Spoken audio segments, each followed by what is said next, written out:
Rolling period. Rolling is a simple harmonic motion. A vessel can be made to roll under wave action.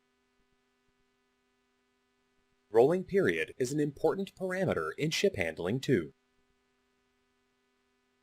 It is important to measure the rolling period of a ship. The stopwatch is started when the roll has reached the maximum heel on any side, port side, or starboard side. The watch is stopped after the vessel rolls to the opposite side and then returns to the maximum heel on the side from which time measurement was started. Purpose of measuring period of roll at sea. Formula for measuring period of roll is gm times f equals 2k divided by t squared equals f divided by t squared.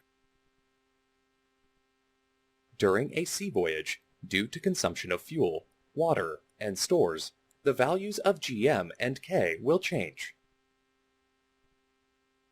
Knowing the consumption and departure condition of the ship, the GM can be easily estimated at any time during the voyage. However, if there is likelihood of ingress of water due to heavy weather or underwater damage, then the change in stability data of the ship cannot be estimated. In such a case, the GM can be estimated by measuring of the rolling period and applying it in the above formula. If this change is substantial and it is not related to the estimated consumption of fuel, water, and stores, then it can only be due to ingress of water. This will enable the master to take appropriate precautionary steps to save the ship.